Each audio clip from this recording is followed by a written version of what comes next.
a moment of silence. This is not a pre-recorded video where I've already pre-recorded and we get right into the discussion or lesson at hand. This is a live video. So I have to share it out, get folk on. And I forgot my thumbnail. See, this is why I put a thumbnail. Look at how it has me. Looking all crazy. This is why I'm supposed to do a thumbnail.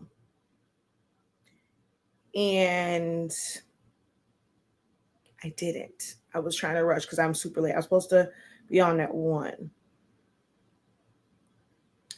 It's okay. It's okay. It's okay. It's okay. It's okay. It's okay. It's okay. All right. I'll share it out. Hello, everyone. Incredible greetings. How art thou? I am Shakeya, the professor of HS Inc. 365. And as I put in there, I am a brand and business consultant and strategist to help you take your creative skills to the next level and monetize it. Whether you are someone that just wants a really good, thriving, profitable side hustle, or if you're trying to create a sustainable business from your creative or craft skills, we are here to help. We have a couple different avenues that we help you reach your goals. First being design, right? Designing is the foundation of what we do in the creative space. Whether you are going to design it yourself or you're just going to simply modify something that has already been created, or you're going to take a design and maybe just have to resize it to apply it or to adhere it to whatever substrate. We teach you how to do that from a free platform. Like our main teaching platform is a free app or program called Silhouette Studio. It is from Silhouette America. It is the program that is used to control the Silhouette family of machines. However, you can use it as a standalone graphic designing software. I've been using it for well over a decade. I have been teaching it for well over a decade. Once I found it, I absolutely fell in love with Silhouette Studio. And I've been sharing it with others. So that's our first way of helping you on your creative journey. Then we have a product line that we started in 2020, which is the Honestly Speaking brand of products. We carry submission paper and ink. Our submission paper is like no other. Our submission paper, unlike the rest of them that you have to press at 400 degrees for 60 seconds, with our paper, you can sublimate as low as 365 degrees, although we have gone much lower, as fast as 30 seconds. No butcher paper is required for most applications, as it does not bleed through the back. So while you may have to put cover sheet or butcher paper or project paper on the bottom because you're doing like a full bleed, you don't have to worry about it coming out of the top of your paper. Like out the back of it and getting on your platen and then transferring.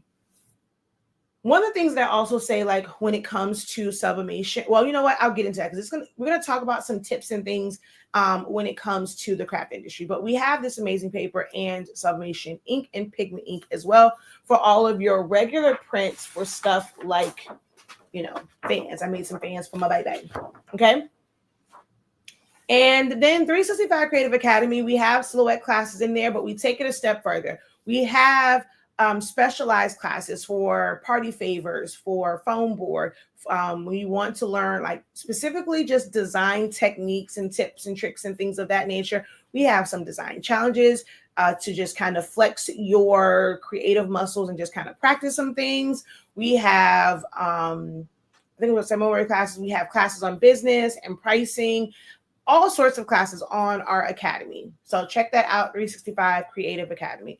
I enjoy doing these live videos. I know I have to get away from it. My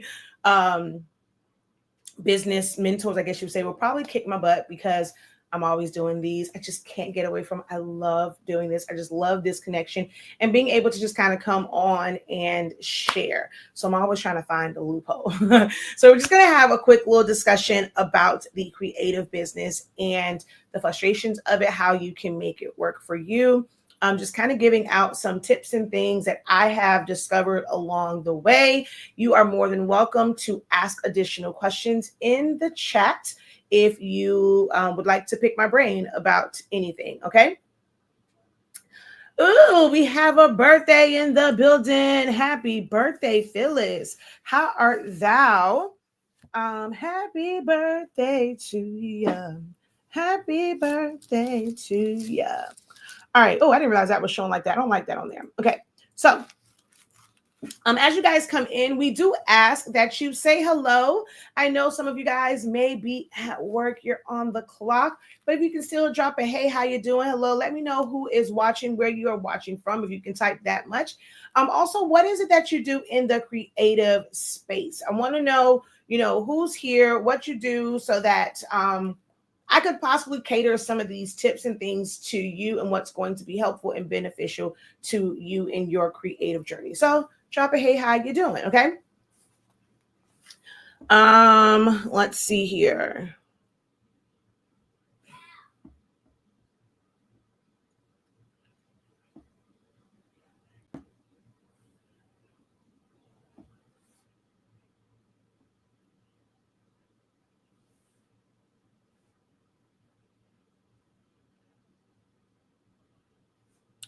All right. So I'm going to start with like what I was about to say about sublimation. And when it comes to our paper, actually, I have a print that's here that's already, the technique is already sublimated, but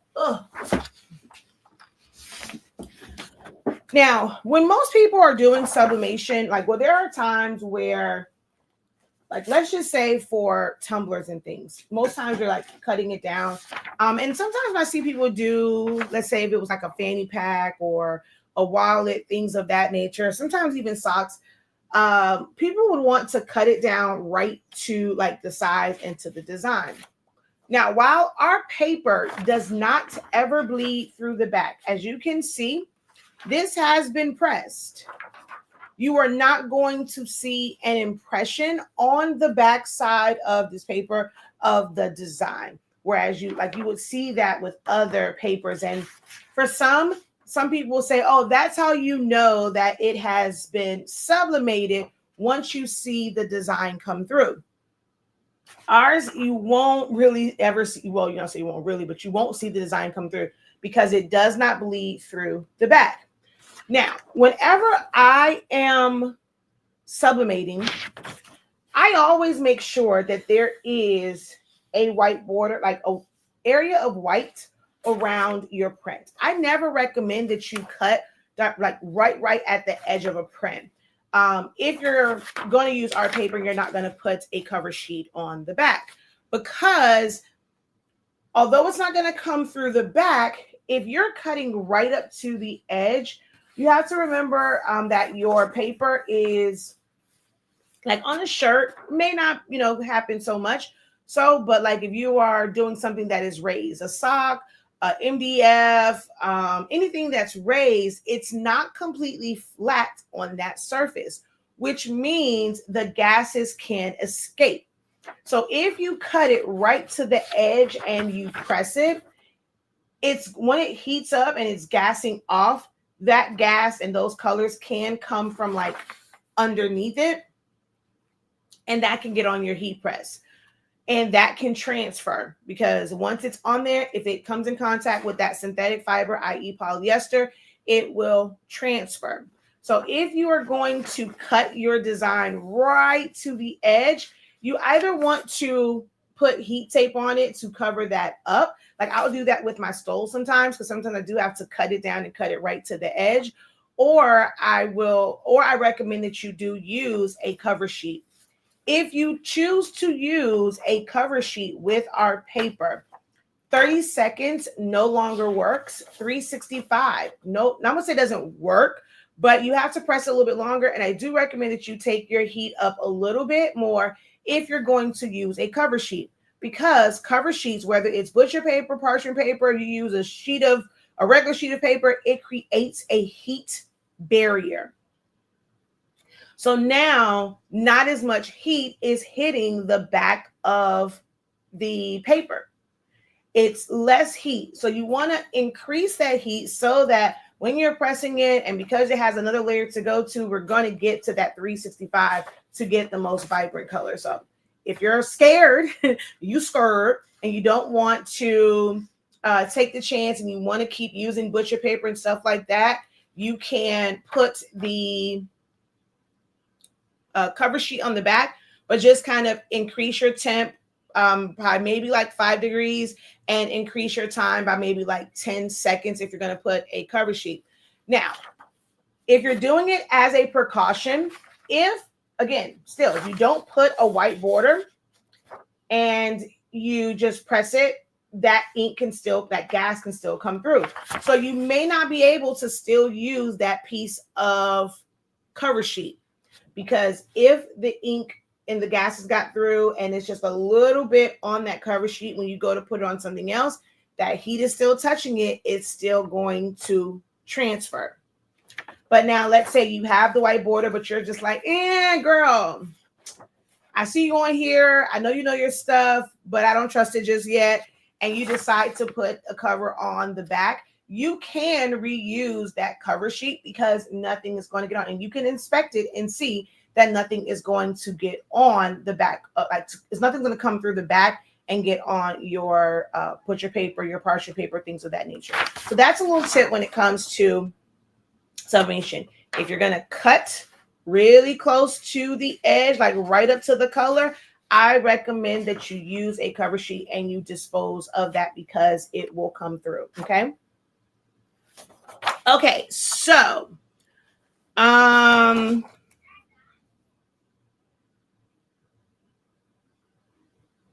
we actually do. I told y'all we were doing the closeout. So as we were rearranging things, we did find some rolls. We have more, I think, 8.5-inch rolls than any of the others. I think it's like a few of the 24-inch rolls. I am going to, we're trying to figure out how, because I want to make sure those who are on our email list gets first dibs. We had two, and I guess someone did get the notification that it was restocked, the 8.5, because they put in, hey, notify me when in stock, and that they got it like really, really quick. But I wanted to make sure that those who are on our email list got first dibs at it.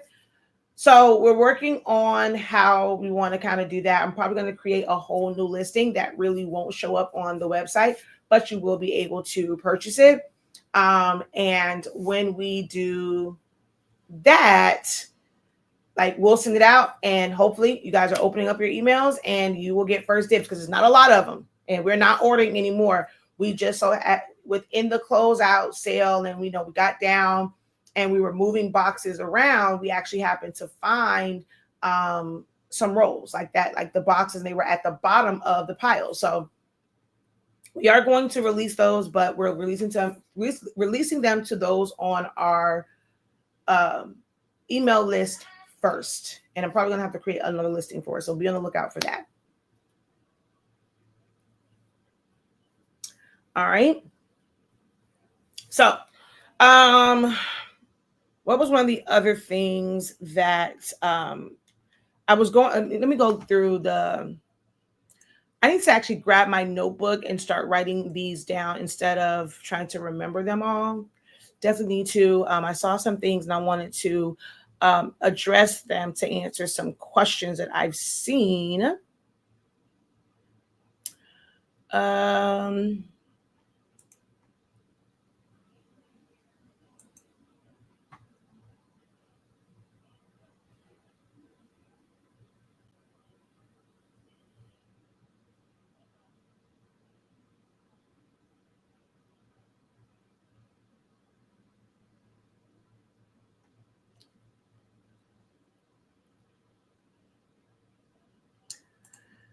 Do you have a video on how to take a PDF file and use it as a template in Silhouette or Photoshop?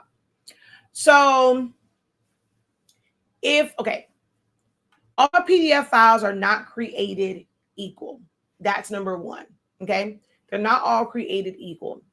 Some PDF files are created from platforms, and once it's saved, it's flattened, and it's not going to be in layers for you to edit it. Then there are ones where it's saved from a platform, like a program that's like vector based, and the program that you're opening it up in, it will maintain the layers, and then you can go in there and change the color on something, as long as it was still in vector format and it wasn't flattened. Like, let's say you're in Canva. Canva has a PDF standard and a PDF print. If you save PDF standard, it will maintain its layers, and it has to still be vector, something that's just filled with color. If you opened up something that was that had an image to it, I think maybe the SVG one, it won't transfer over properly. But I believe with the PDF one, it will still come over like as a regular image. And then you would be able to adjust things and stuff like that. Now, if you're going into Photoshop, it won't automatically give you the layers. Now, there is a way to do it. That's one of the things that you kind of have to join our classes for, like to get that full on process. But I just want you to know that it is possible. You do have to use multiple apps or multiple programs in order to take that PDF, put it in certain programs. You have to convert it and then be able to open it up in Photoshop. But the actual PDF itself, if you were to take a PDF and open it up in Photoshop, it will not give you the layers. Now, it comes in handy if you are somebody that wants to do DTF. And let's say you are creating your gang sheet in Silhouette Studio, and you have you have it all set up, but your vendor will not allow you to submit a PDF. My vendors do, because they know that my PDFs are going to have a transparent background. So if your vendor does not allow you to submit a PDF, you can open up that PDF in Photoshop and then just go File, Export, and then export it as a PNG. So that's a way where you can, utilizing a PDF in Photoshop is if you just want to convert it into a PNG. But being able to have it in layers so that you can adjust it and modify it and edit it and things of that nature, you're not going to be able to just take a PDF into Photoshop. And like I said, as far as Silhouette Studio, as long as it was saved from a program that has layers and is a vector, kind of like it has vector properties, you can save it and then transfer it. Like if I was to go into Photoshop and create some things and then save that as a PDF, if I open it up in Silhouette Studio, it will not be in layers. It will be just flattened. If I were to design in Canva, save it as a PDF standard, I could open that up in Silhouette Studio and it will be in different layers that I could edit. Hopefully that makes sense. Let me know.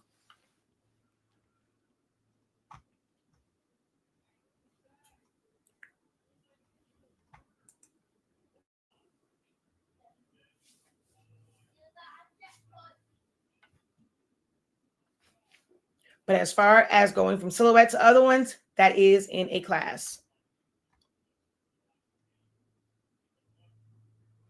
I got to remember which one it was. Probably need to make that one its own, because I taught that in, was it I forget which class it is.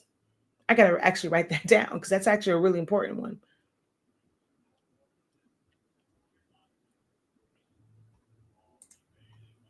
Incredible morning, Judy. How art thou?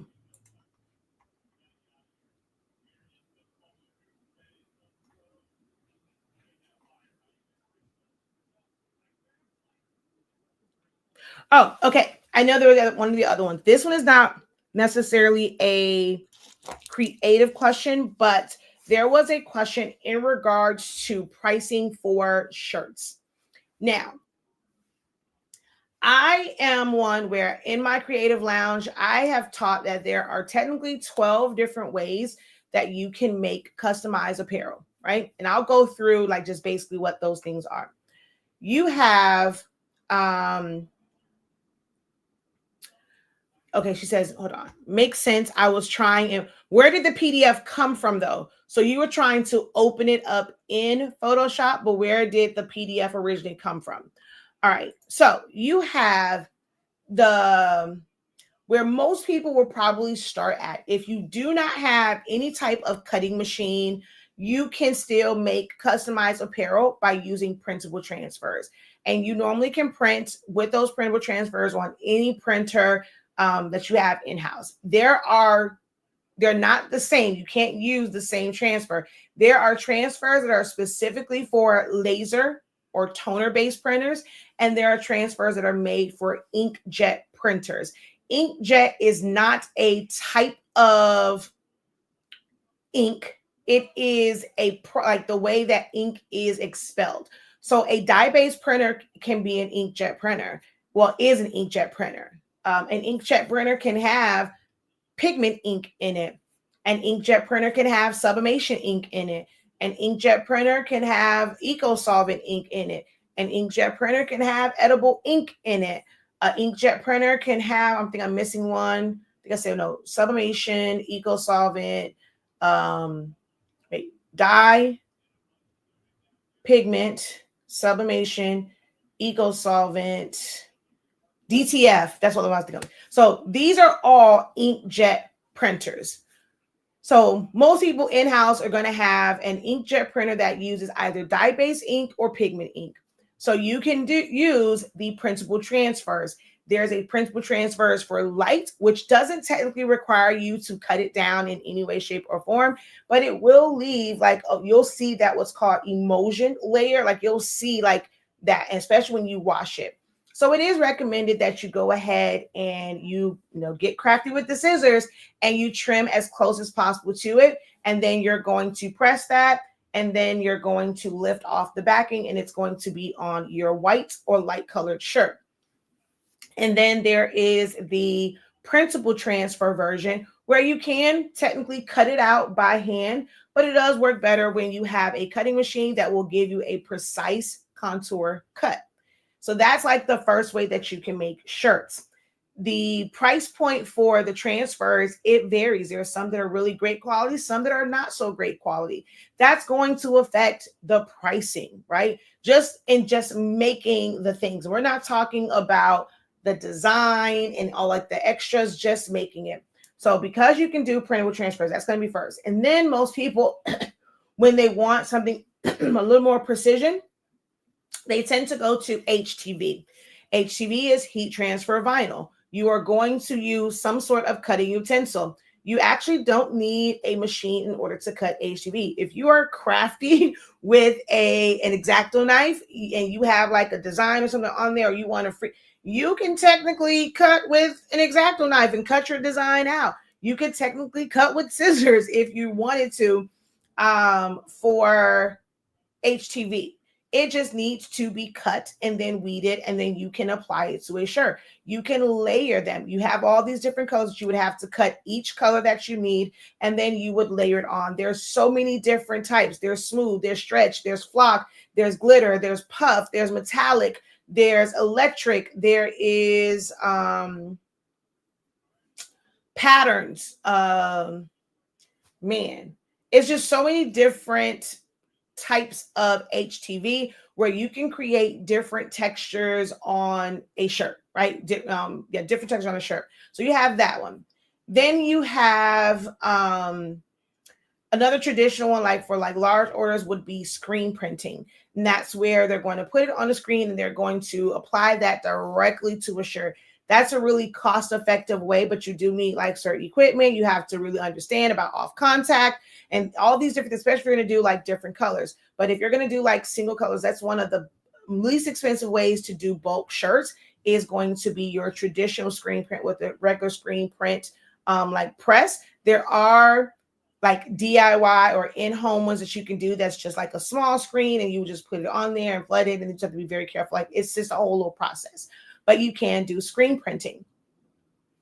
You can make a shirt via sublimation. Now the other ones, no limit really. Well, the transfers for whites has a limit, but you can use cotton shirts, you can use colored shirts when it comes to those. Sublimation, you cannot put it on cotton. It has to be a polyester or synthetic fiber, preferably white or really light color to really see all of the colors and not have it vary. So then there's sublimation. Then you have printable transfers with an eco-solvent printer, which is slightly different than the regular printable transfers because it requires a special type of ink for those. And the vinyl is not so paperish once you press it. So you have eco-solvent prints. You have DTF prints that you can order, whether it's game sheet single ones. You have DTG, which is direct to garment, and you will put your apparel down, your shirt down, and you're going to print directly onto that piece of onto that garment. Then you have screen print transfers. This is one where you don't have to have screen printing equipment. You're going to send it off to a company. They're going to send you back these transfers that have an adhesion powder on the back. And all you have to do is press it to your garment for 7-10 seconds, and it's going to apply. So that's screen print transfers. You also have rhinestones that you can make apparel with. You have embroidery that you can make apparel with. You also have patches, and I am missing one. When I always get to the last one, I always forget because I know it's 12. I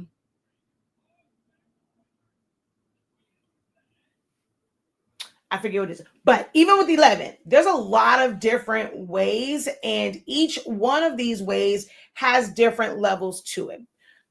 So if you're going to be in these groups saying, hey, how much do you guys charge for shirts? Baby, what kind of shirt we talking about? Okay.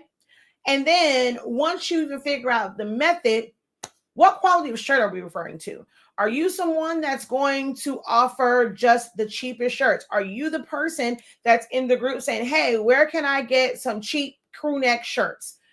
There are different levels to it. There are different brands. There's different thread counts, the way they feel, the weight of them, the cut of them. Some are cut really small. Some are cut oversized, or like it's just it just seems bigger. You have some that, like I said, it's like the Three Little Bears. That's just right. So that's going to play a part in how you price. Do you have a standard shirt that you're putting things on? Do you have a economy version? Do you have a premium version? Like they can get the same exact design, but if they're wanting to be cheap, hey, I'm going to put it on the cheapest shirt I can find. This shirt might be a little heavy, a little rough, but then we also have these really quality shirts. If you want to put this same exact design, same method on this shirt, it's going to cost you a little bit more.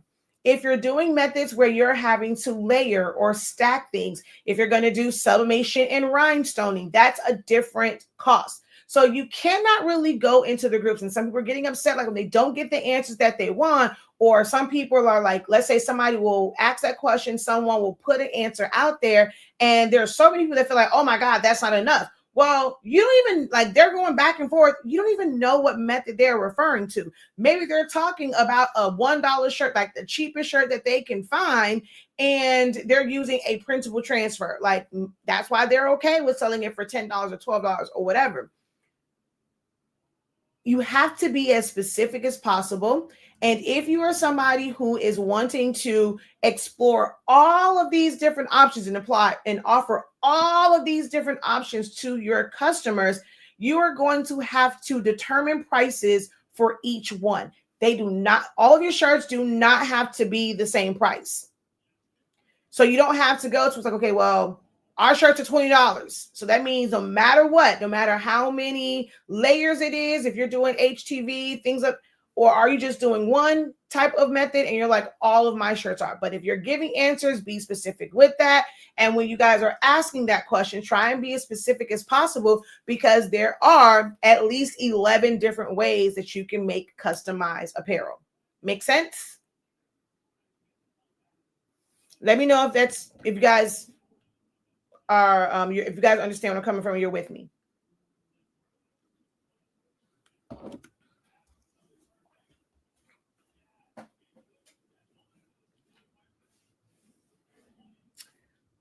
Did you guys know that there is that many ways to make customized apparel? Are you guys taking that into account when you are pricing?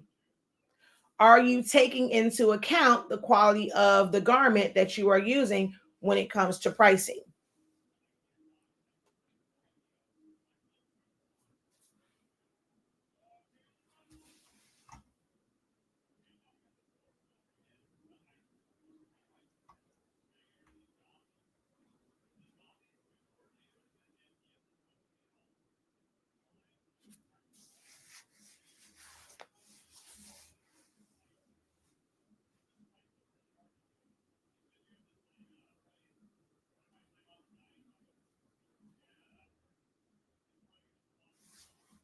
Hey, just saying.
All right.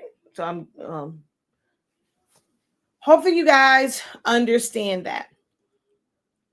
All right. The next question it was in regards to paper. It is like this is paper for like your regular prints. There's levels to papers. There are levels to paper.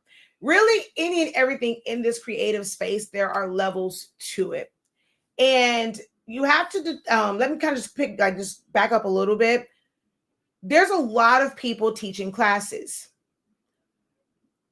There's levels to the classes, and the level of information that you're going to get um you have to ask yourself, are you looking for truly like beginner? I don't know really anything about this. Give me the starter information, let me process this information, and then let me get the next level of the next part of this. I'm seeing some people, I'm seeing some people upset with like certain courses and things of that nature because they feel like, oh well, I didn't learn anything.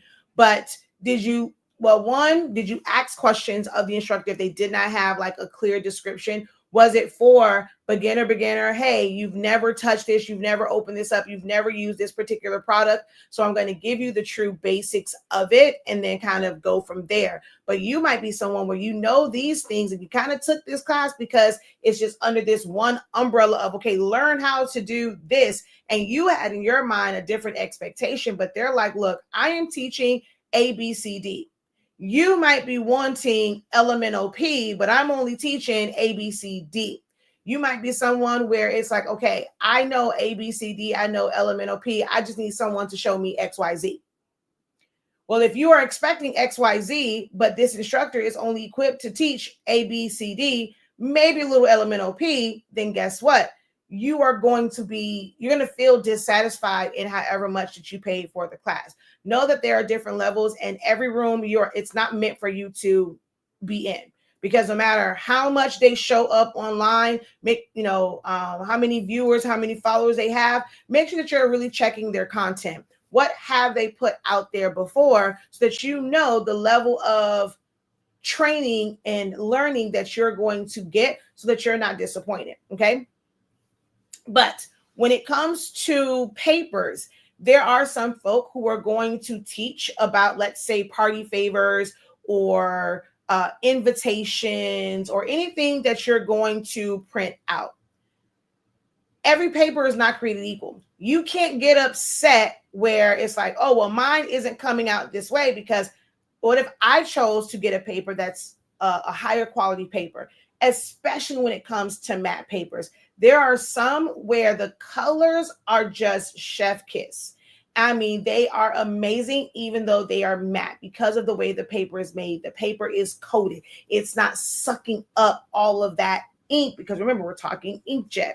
You have some people, when they're putting things out there, they're not using the same printer that you are using. They might be using an inkjet. They might be using a laser or a toner printer, so the colors are going to come out different. Are they using a photo paper? Are they, when it comes to the photo paper, there are some where the tint on it is kind of bluish. There are some where the tint on it is kind of yellowish. There are some where it is almost like a pure white. The colors are going to come out differently on each of those. What print settings are you using? Are you someone that's trying to preserve ink because you have a cartridge-based printer, so you are using some of the lower settings? Guess what? That's going to affect the way that it comes out compared to somebody that's using a higher quality print setting, and it's going to put more ink down. Well, guess what? When we go back to those papers, depending on which paper you are choosing, some of them can handle large amounts of ink and some of them cannot. Some work better with dye-based printers where the ink is expelled through, like, it's a thermal process. And then some work better with heat-free printers like Epson's. It's not all created equal, which is why you're going into some of these classes and yes, you're getting the general information, but because there is no breakdown about different printers and different papers, when you go to print your stuff out and it's smearing, it's rubbing off, the colors are not vibrant, the colors are not accurate, you're wondering why, and you want to blame the instructor. You cannot do that because there are levels to this. In our industry, it's going to continuously be a learning process, because the paper that you use today, whether you end up ordering this paper by mistake, you're like, oh, I truly love this paper, but let's say it's sold out and you try another one and it's like, oh my God, where has this paper been all of my life? And then it might be, you might get one that's a worse paper. There are levels to the types of paper.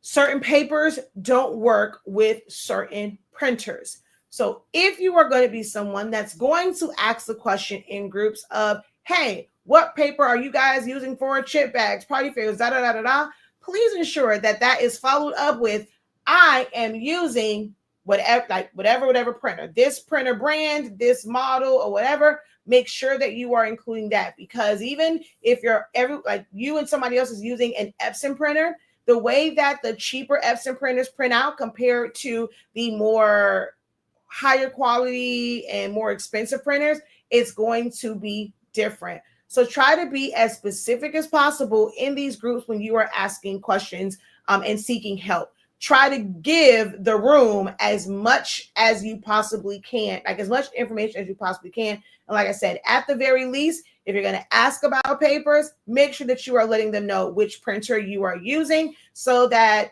you don't get a recommendation for a paper that only works well with one particular printer and not the other. And then there's going to be things like drying times.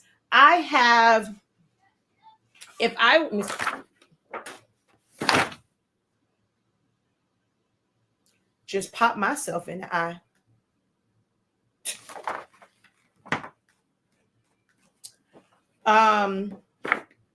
So what I'm going to do, I think it's one in there. I'm going to print this. Actually, not even that. I'm going to print this little koala, since I was working with this, because I don't really need another picture of my child, although I do love my child. I don't really need another picture of him.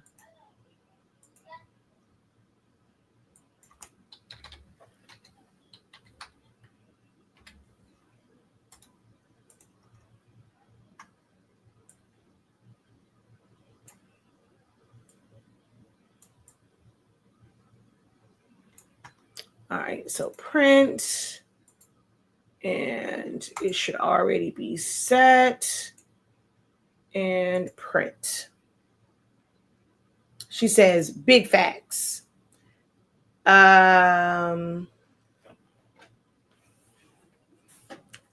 Incredible afternoon, Crystal. Welcome, welcome. Make sure that you guys give this video a thumbs up, subscribe, hit the share button, guys. Share this. I'm going to give out a lot of great information, and there's some more paper in there. Please hold. Ooh, there's no more paper in there.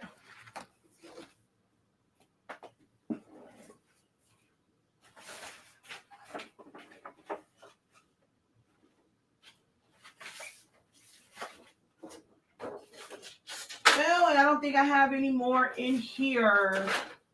And I don't feel like going out to, let me see, do I have at least one? Dang it. This ain't the one that I want, because this one is not going to do that.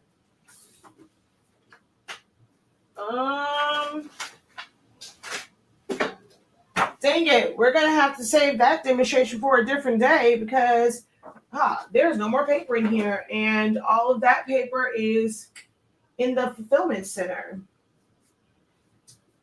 Yep.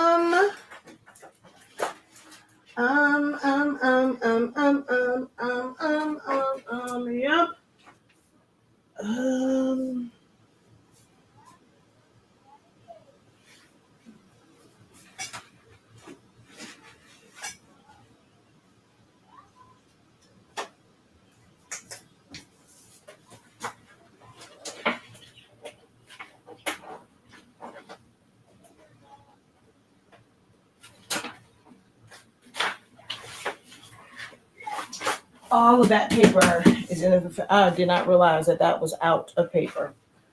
Let's see here. Maybe I can print it on.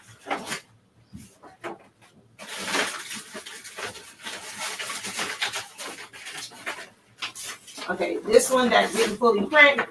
I'm gonna see if I can get this to go through the printer. It's a little, let's see, it's a little raggedy. It's all bent up. It was in the trash, but I'm gonna try and flatten it out and get it to go in the printer.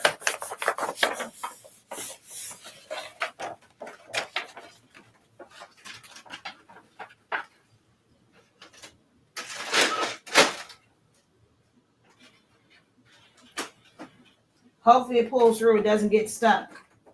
Let's see.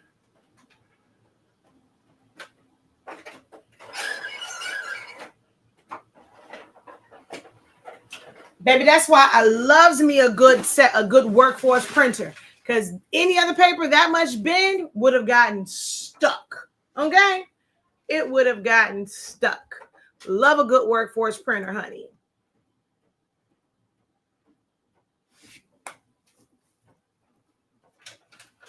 All right, so I'm going to let that print out. And what I'm going to show is when that prints out, how the ink is going to be on that particular printer. Now, if I scrape this one, nothing is smearing, nothing is coming off, but you're going to see that it is, and it's going to, that's the exact same paper this is on. You're going to see that it does. All right. I thank you for your engagement. I appreciate it because I needed some comments anyway. Thanks for helping my engagement, but you are going to go bye-bye. So we are now banning and blocking you because you're doing team too much. All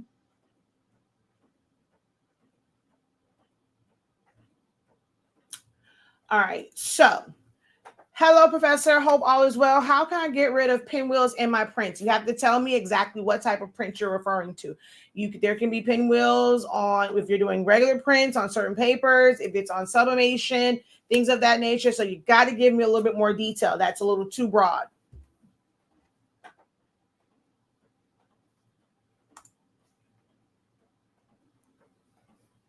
Great question, and thank you for your question.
All right. So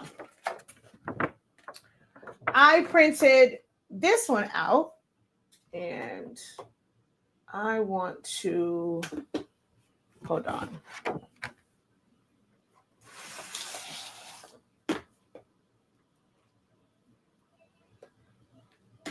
Whoa.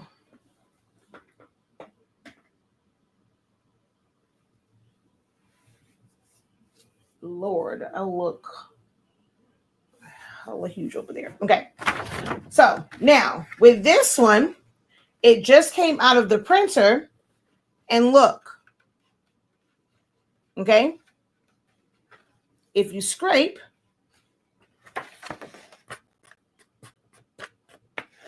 it's going to come off. Now, I'm going to let this sit here, and I'm going to do this again in a few moments. Okay.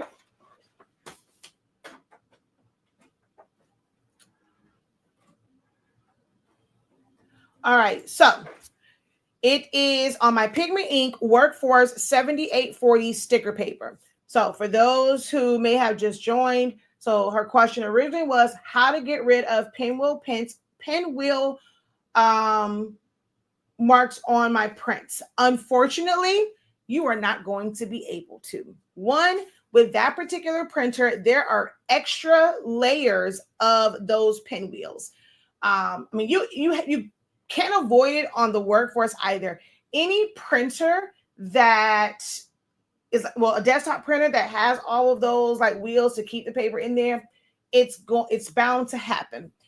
It happens more and it shows up more. It's not that it's not happening on matte paper, but you don't see it as much. But on anything that is glossy, and when it comes to your sticker sheets, you are going to see those pinwheels no matter what printer you are printing from. As long as the pinwheels are there, it is going to show up. Okay. So it's a combination of just simply the printer itself, but also the fact that you are using a glossy media. And it becomes even worse when it comes to that particular Workforce, because not only do they have that standard set of pinwheels that every single printer has, because it has these really long cartridges, there is this additional row of pinwheels. So it's making it where those impressions are even deeper because pinwheels are going over those sections. Like once it gets to the first section, and it's like feeding through, that pinwheel is hitting it again. It's going to go through another section. So unfortunately, even if you put it on thick paper and envelope, there is no way to avoid it. Thick paper and envelope just determines how it picks up the paper, and it's thick. So when it does that initial catch, but for all of the, like once it comes out of the printer, it's hitting all of those pinwheels. Unfortunately, my love, there is no way to avoid it. Like if I were to, let me see, on this paper, let me see, do I see the pinwheels? This one actually isn't that bad because this is not as thick of a paper, but normally on like I normally see them like on here, like the thicker papers, I will see the pinwheel. This one is a really thin one, so I don't see it as much. It's going to be hard for me to kind of pinpoint where those pinwheels are. But sticker paper, because you have the actual sticker sheet and then you have the paper, it's thicker and it kind of just creates a more of an indent. Whether you are doing plain paper, premium matte, any of those, it tends to happen. And the higher the quality, it's going through it a lot slower, and that also increases the likelihood of seeing more pinwheels. All right, so we're still wet here. I'm going to let that sit. Now, I have a way of speeding that up, my heat press. I will put my prints under heat, whether it's a heat press or I'm going to hit it with a heat gun if I'm in a rush to speed that process up. So sometimes, you'll feel like, okay, well, my prints are not drying fast enough. It's smearing, it's scraping off. And it's not that it's going to stay that way or it's going to do that all the time. You need to just let it fully dry, because you are putting liquid ink onto, especially with the glossy paper. It just needs time to fully cure and dry, and then it won't scrape off. So if you are experiencing that, try putting your prints underneath the heat press and then reporting back to me to let me know if that tip worked for you, okay? All right, so hello to everybody over on Tickety Talk Talk Talk. I am Shakeya, the professor, and I help those in the creative space who would just want to elevate their skills or even turn it into a business. I am a business consultant, brand and business consultant and strategist when it comes to building your business and brand around the creative and crafty things that you create. This is kind of a help session. I'm going over some tips and things that will help you in your creative journey. So feel free to drop any questions that you may have. Incredible greetings. Welcome, welcome. Thank you for listening in from work. You are very welcome. Actually, should I? Let me see. I think I have a sticker sheet. I probably could have put that in there too with that one. But I don't know if it's going to show up on here. So let me put.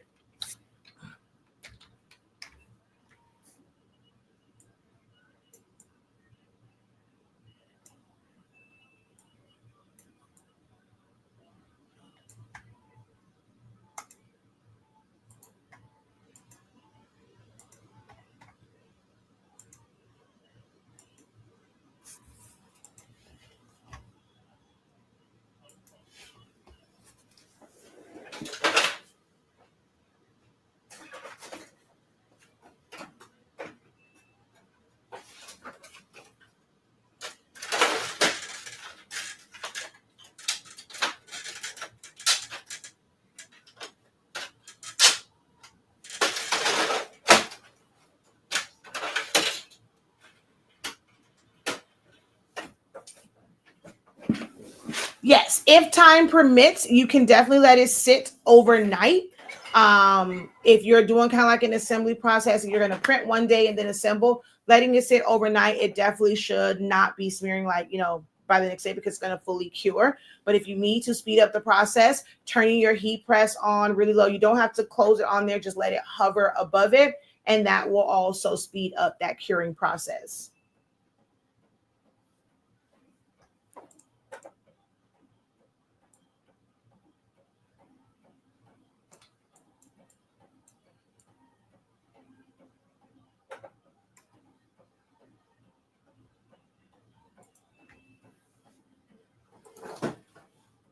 Whoa.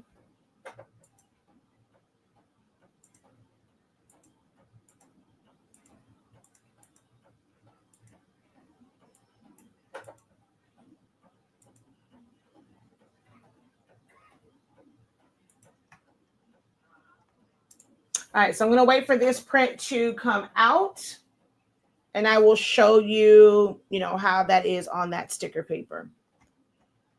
And while I'm doing that, I'm going to go and find the next question that I saw.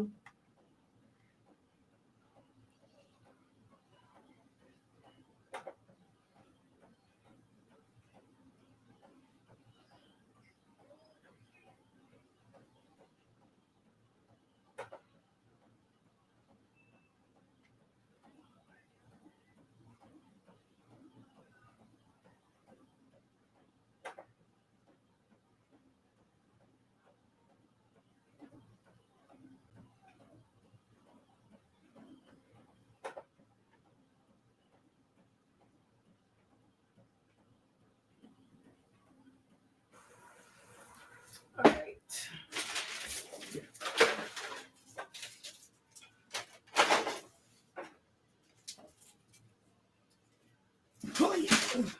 Let's see. Actually, do I? Oh, I see only one row of pinwheels on this one. And they're very, very, very faint. And again, I have the regular, okay, I see the other ones. I have the regular workforce. Like I said, I don't know if it's going to fully show up for you guys. I'm going to try and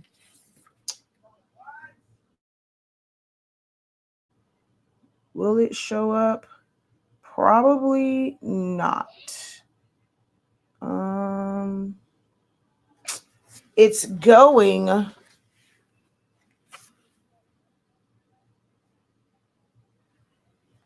gonna try and hold.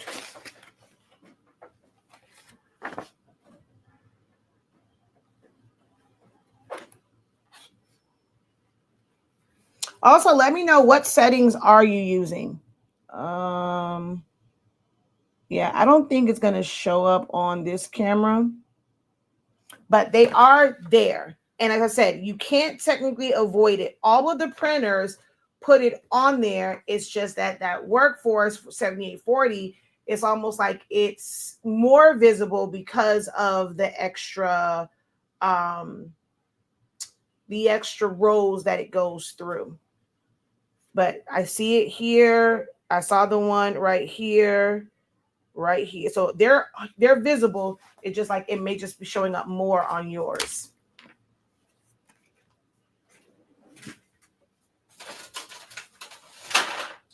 This one needs to go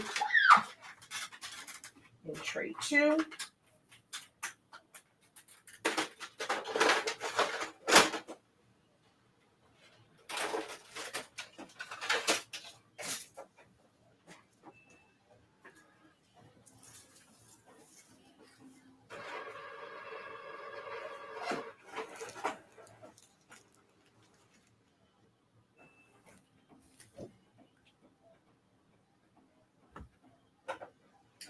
Thank you for sharing these custom designs and apparel.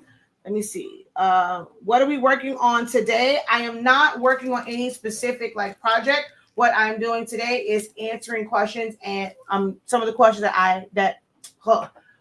some of the questions have already been submitted, but also any questions that come up in real time, and just helping you guys and giving you tips and tricks based off of my knowledge and expertise in this field, things that have worked for me.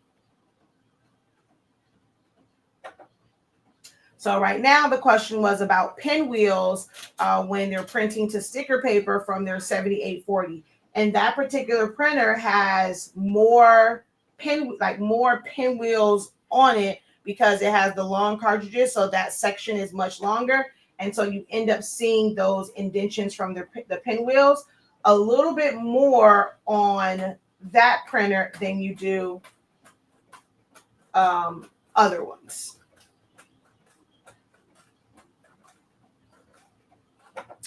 What kind of printers do I have? I have 2 Workforce 7720s that have pigment ink. I have a 7720 that has sublimation ink.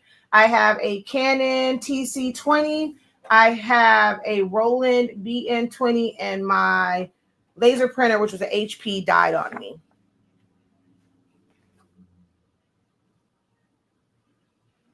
Yeah, even though this one was, and I'm like, I hate the fact that you guys won't be able to see it. This was done on plain paper setting, and it still has pinwheels. And I just wanted to do it that way to show that it has nothing to do with the print setting. It's just the pinwheels. Like, it has to go through the pinwheels. But unfortunately, you guys are not going to be able to really see that. The one thing that you would probably be able to see is the difference in color between the premium matte one and the plain paper one, and that the colors are just richer.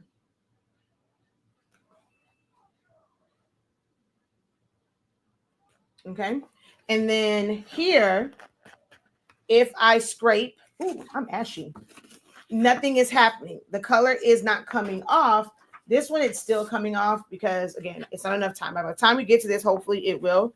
It's starting to come up a little bit less, but see, it still scratches off here. But if I come over here, it's not scratching off. Oh my God, I am ashy.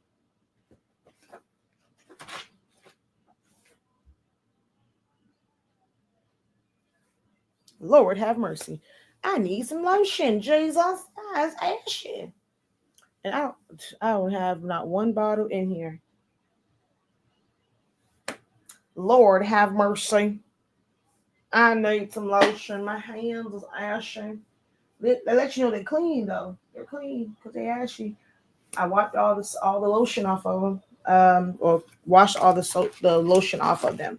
But yeah, no way to avoid it. Thank you so much for the likes. You ran them likes up real quick. Thank you so much for that. All right. So actually, one of the things just came up. Looking for guidance when making chip bags. How do you keep the prints from smearing? Is there something that can be sprayed on the paper? So put it under heat.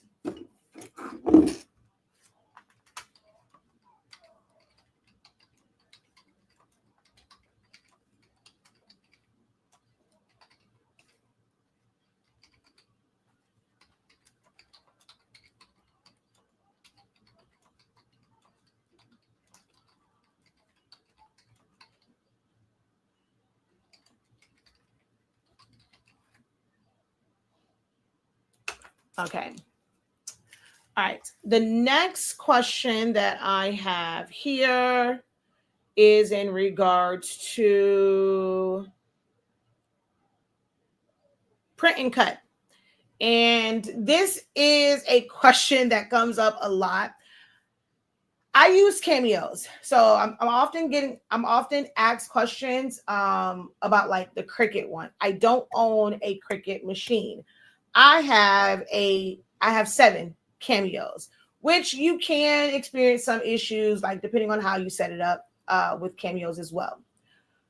Glossy papers with the Cameo 3, it didn't pick up that well. Like it didn't do well with like glossy papers all the time. So at one point when it came to those and you're going to use like glossy paper, my recommendation was to print out your print like in black and white. Hopefully you have like, if you have like not so great paper in that size as well. So like let's say if you're doing it on a sticker sheet and you know it's 8.5 by 11, you can always print to an 8.5 by 11 like regular sheet of paper, black and white. You don't really need to, they don't need to put it in, print it in full color. You don't need to print it in like the highest setting. You can print it on draft because you're just wanting to see exactly where those registration marks are going to print at.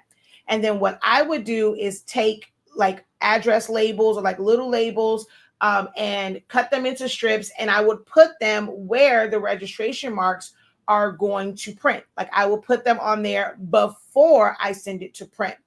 Then once I send it to print, those registration marks are going to show up on the matte paper, not the shiny side, like the shiny part of it.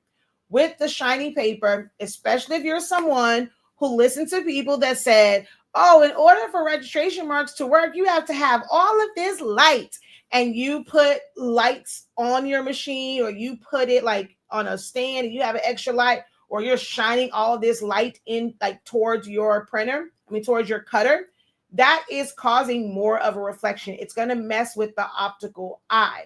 So if you put matte paper, there's nothing that's reflecting back. It's going to pick up better. What I end up doing most times, except with the 3 gets kind of funky no matter what, I close the lid. If I am working with glossy paper with certain machines, I simply just close the lid so that it can pick up without all of the extra glare. So I want you guys to try doing that. If you find that it's just cutting off or if it's not registering and you are printing onto glossy paper, either put matte stickers on the paper in those areas before you print, or simply try just closing the cover, not having any extra light pointed towards it, and then do it that way and see how that works out for you. Now, once you go to get it to print, sometimes people are like, oh, well, I'm seeing white. One of the best things that you can do is to put bleeds on it. Now, if it's a solid color, you are able to put bleeds.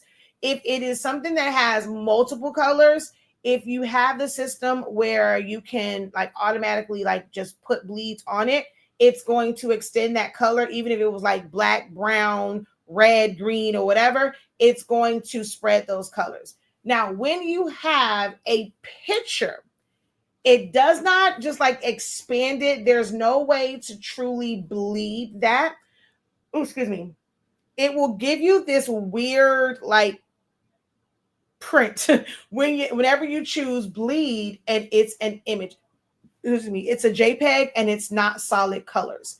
So even with that, like if you go and cut it and it's off, your print's still gonna look weird because you're gonna have this like weird looking thingamajiggy on the side. If it is an image, what you want to try and do, if, like I said, you traced it, hopefully you got a good trace on it. Sometimes you're getting white, not because the cutter itself is cutting off.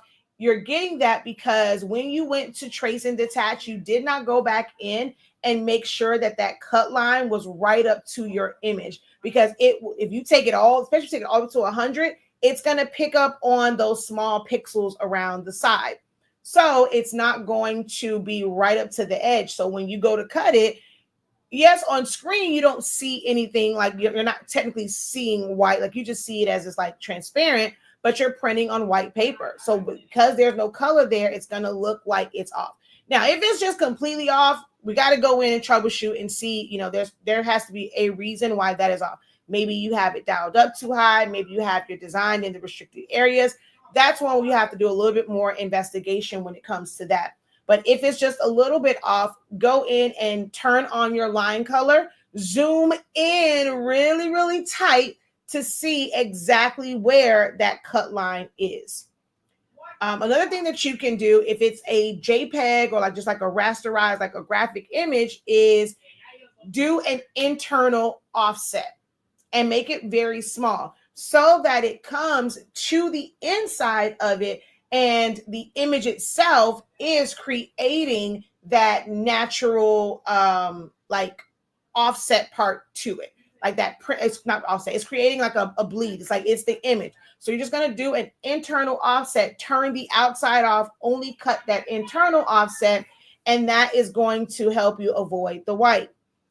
If you are filling in a background, you want to create the bleed by making it, do it an offset first, fill your background in, and then have your actual cut line, like for a box or a circle, have that in the middle so that you never have white. But most times, like when I really, really care, I am going to always ensure that there is color to the outside of where my print line is to ensure that I don't ever have white.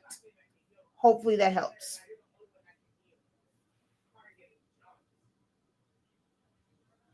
My kid wakes up and goes straight to the video game. Yes, I am also streaming on YouTube and Facebook. Thank you so much for the likes. What is that? DTC Queen. Thank you for the likes. You guys are more than welcome to post the questions that you have as well. Okay.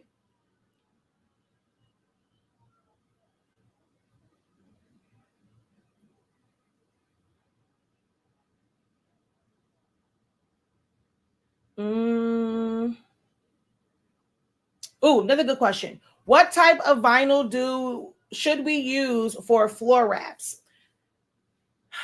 That's a loaded question because it's like, is it wood? Is it tile? Is it marble? Is it like the vinyl floor planks, things of that nature?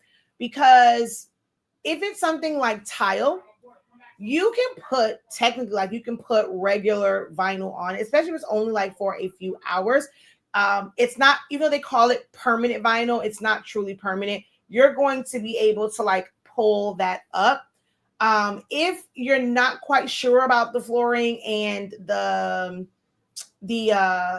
quality of it, if you put the wrong vinyl on there, then it could peel it up, especially if it's like just like the printed vinyl ones and it's like you put it on like the edge, or it's like it's too stuck down to the edge. When you go to peel that up, it can peel that because on the printed vinyl it's like just a layer on top, so you want to be careful with that.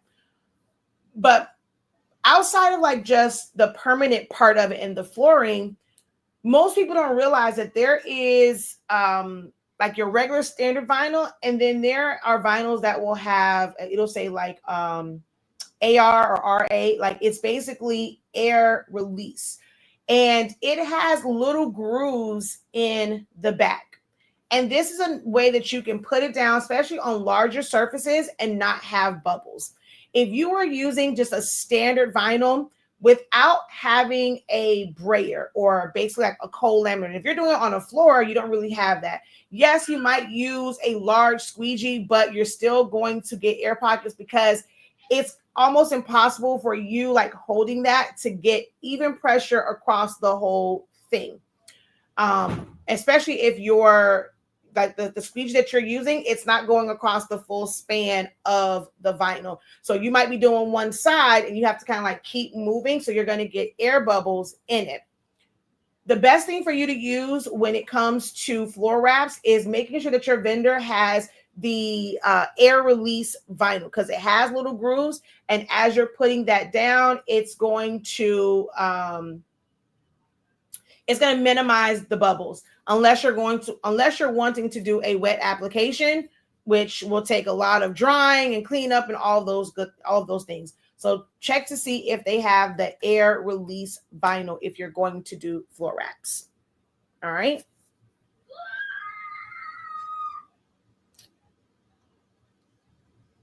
Grave blankets are nothing more than a banner. The same banner that someone will have up that says happy birthday, that's all a grave blanket is. It's not an actual blanket. It is just a vinyl banner size, and like your design just goes portrait instead of going landscape. That's it. That's all.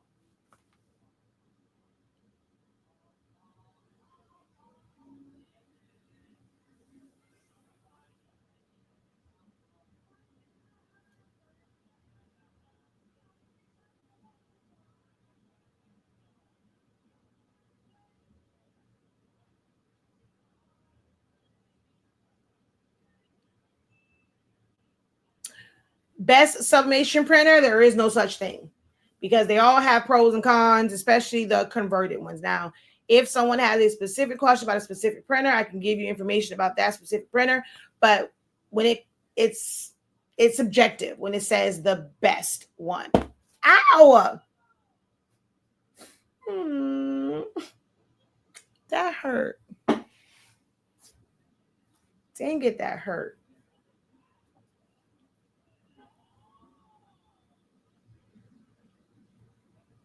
Ow. All right, let's see. Are there any questions over here? Let's see, make sure I did not miss any questions.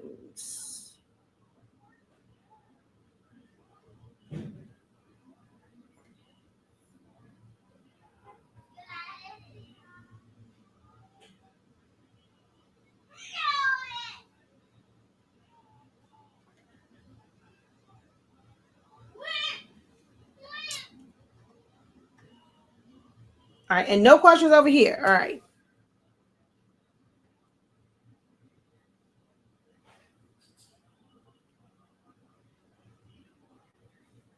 What type of material do you use for the shot glasses and party cups? You can use any sticker paper, guys. There is nothing that's like special for it. If you're using the disposable ones, some people will use the UV DTF transfers for convenience, right? Because you don't have to worry about weeding anything. You don't have to worry about cutting anything. They are a little bit more pricey. I personally would not do like waste. I'll say waste, but I personally would not order UV DTF transfers for disposable cups, because that's yes, Papa. In my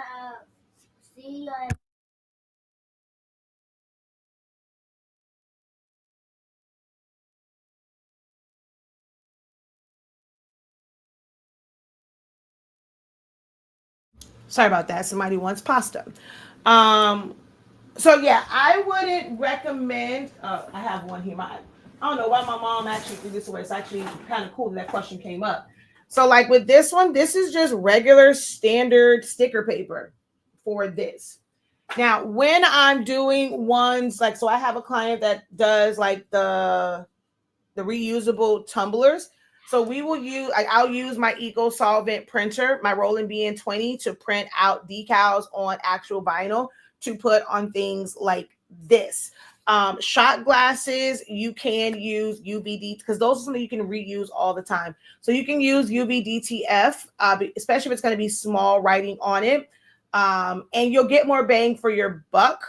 If you're going to do shot glasses, if you're doing a lot of them, it makes it worth your while because most places are charging you by the yard for the UV prints. And of course, with shot glasses, you can fit more on there, even though it's the same, cost for that yard.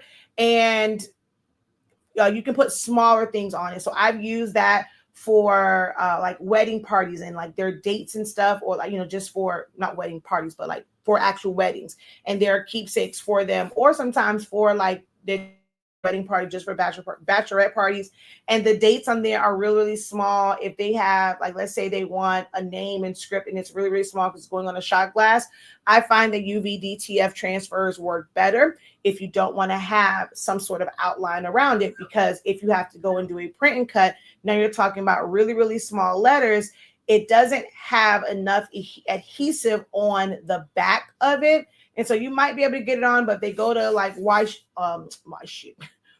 it and things like that, those letters can shift and move and they can fall off because there's not enough adhesive coverage on the back for those really, really small letters and elements. But if you use UVDTF, it's going to last a lot longer. So if it's something like a shot glass and I have to do a lot of them and they're small prints, I would recommend doing UVDTF transfers, but you don't necessarily have to. If you want to put it on there, you can use like a standard white sticker paper.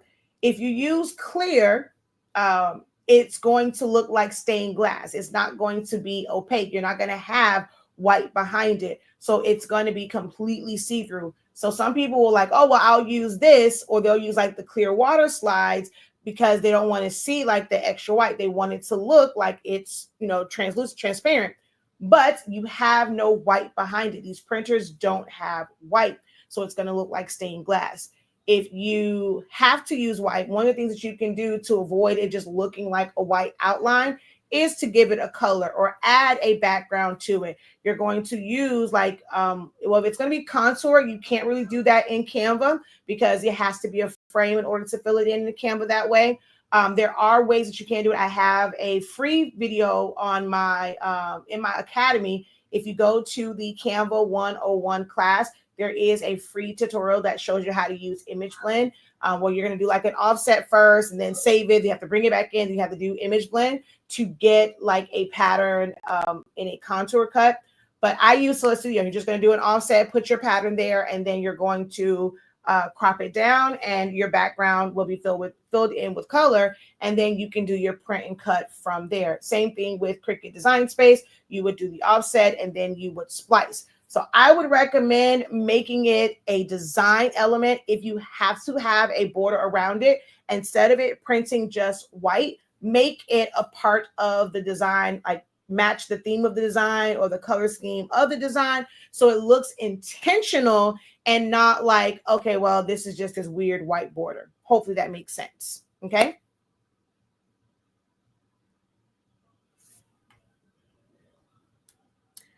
Are these tips helpful for you? Are these any areas that you guys have been struggling in, you've had questions in?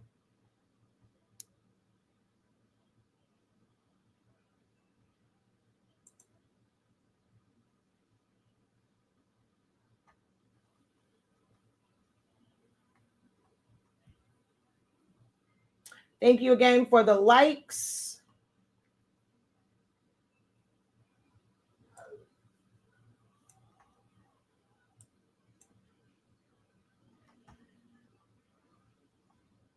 All right, we are at, I know over here I just got on, but we are at an hour and 24 minutes. I will give it 5 more minutes to basically get to the hour and a half mark before we wrap up. If there's anyone else with any questions, whether it's about printers, troubleshooting, business, techniques, tips, you're more than welcome to ask any of those questions along any of those lines. platforms to use for your business.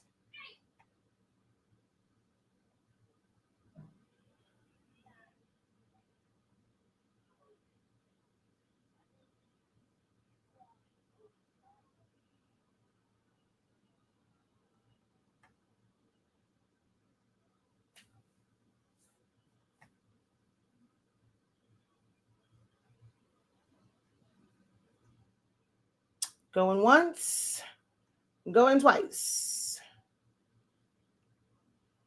All right, if there are no other questions, we will go ahead and wrap up the live over here on Facebook and YouTube. Thank you guys so very much for watching. Until next time, have a great one. Continue to unlock your creativity, be incredible. Don't forget to visit our website, shop.hsinc365.com. Learn.365 Creative Academy. That's where you're going to find classes for all over shirts or like oversized oversized prints, memorial design, the full party favor masterclass, where we're going over everything from chip bags to banners, just general design classes to improve your design skills. We have design challenges. We have pricing for profit, pricing therapy. We have our creative business program where we are teaching you everything that you need to know to build a thriving side hustle or sustainable business.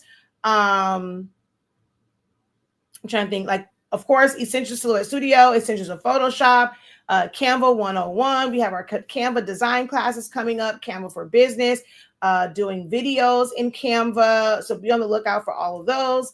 And of course, subscribe to our YouTube channels. Tell a friend to tell a friend to tell a friend to go ahead and subscribe. And the next time that we do these, have your questions ready. You can always submit questions to the professor at hsinc365.com. Okay. Hey. I'm actually wrapping up, my dear. All